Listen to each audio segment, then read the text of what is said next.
घर में आपने ऐसा कोई व्यक्ति देखा होगा जो मेंटली फिक्स हो गया किसी पॉइंट पर। मेंटल फिक्सेशन को ही पागलपन कह देते हैं। फिक्सेशन मतलब किसी एक पॉइंट पर चेतना फिक्स हो गई है।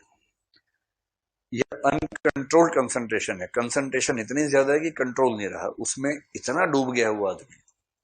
मैंने एक व्यक्ति को देखा है, उसको पागल कहते हुए मुझे लगता है कि वो पागल है तो फिर हम क्या हैं उसके बाद। दिल्ली विश्वविद्यालय में मैं जब रिसर्च कर रहा था, पीएचडी कर रहा था, उस समय लाइब्रेरी थी। एक लाइब्रेरी है, सेंट्रल रिसर्च लाइब्रेरी बोलते हैं, सीआरएल, वहीं हम बैठते थे। तो वहां एक व्यक्ति रोज सुबह सुबह आता था। लाइब्रेरी 8 बजे खुलती थी, वो सुबह 50 से पहुंच जाता था। हम भी पहुंचते थे पढ़ने के लिए, तो देखते थे उसको रोज। और लाइब्रेरी रात को 1 बजे बंद होती थी, हम भी 1 बजे निकलते थे, तो वो भी 1 बजे साथ में निकलता था। 10-20 लोग ऐसे होते थे जो रात को देर से निकलते थे।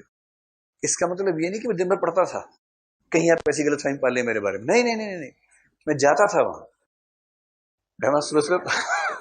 नहीं नहीं नहीं, मैं बिल्कुल नहीं चाहूंगा कि मेरे बारे में गलत फहमी आपको हो जाए। बिल्कुल, मैं ऐसा पढ़ाकू कभी नहीं रहा हूं, ना मेरी ऐसी इच्छा कभी होती है।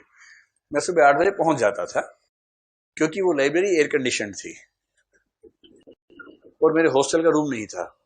इस वजह से सुबह 8 बजे पहुंचे। पढ़ते भी थे, ऐसा नहीं कि नहीं पढ़ते थे, लेकिन हर 50 मिनट के बाद निकल गए, 1 घंटा गैप कर लिए बीच में, फिर 50 मिनट पढ़ लिए, फिर 1.5 घंटे का ब्रेक ले लिया, ऐसे करके पढ़ते थे।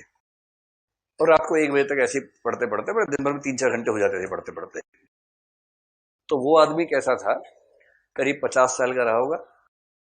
उसके कपड़ों से दुर्गंध आती थी बहुत ज्यादा, शायद 2-3 साल से कपड़े नहीं धोए थे उसने अपने। उसके बाल यहां तक के थे, और बाल लटाएं ऐसी उलझी हुई कि मतलब वो 3-4 किलो शैंपू लगाएंगे तब जाके सुलझेंगे उसकी जुल्फें। इस तरह के मधुमक्खी का छत्ता समझ लीजिए, ऐसे बाल थे उसके। क्योंकि मतलब वो फिक्स था, मेंटली फिक्स था, जिसको पागल कह देते हैं लोग भाषा में, वैसा व्यक्ति था। उसे एक ही शौक था जीवन में, पढ़ने का। सुबह 8 बजे घुसता था, जहां सीट मिल गई वहां बैठ गया, वहां आसपास जो भी किताब रखी है वो उठा ली, पढ़ना शुरू।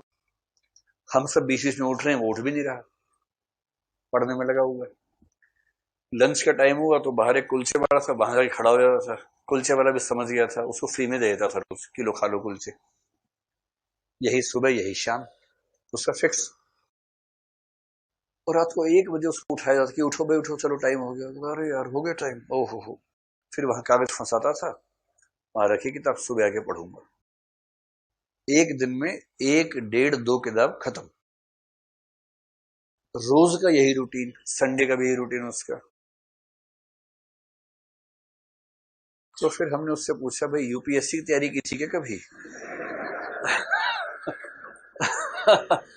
तो उसने बताया नहीं नहीं ऐसा नहीं, उसको पढ़ने का वैसे ही शौक था, पढ़ते पढ़ते ही ऐसा हो गया कि उसको और कुछ सूझता ही नहीं दुनिया में। हाँ, बातें ठीक करते थे, मतलब ठीक का मतलब ज्यादा नहीं, लेकिन 1-2 वाक्य आप करेंगे तो बात कर लेंगे, ज्यादा बातें नहीं। ज्यादा बात आप कर भी नहीं सकते ना, कब तक नाक सांस रोक के बात करोगे? एक आध सेंटेंस बात करके भागी जाओगे, कब तक लोग बात करोगे? तो बड़ा मुश्किल था। ये स्थिति होती है मेरे। आजकल की पीढ़ी सही है, कोई गया तो खटाक से, तू नहीं कोई और सही, कोई और नहीं कोई और सही, बहुत लंबी है जमी मिलेंगे लाख हंसी, इस जमाने में सनम तू अकेली तो नहीं। आराम से। टिंडर जिंदाबाद।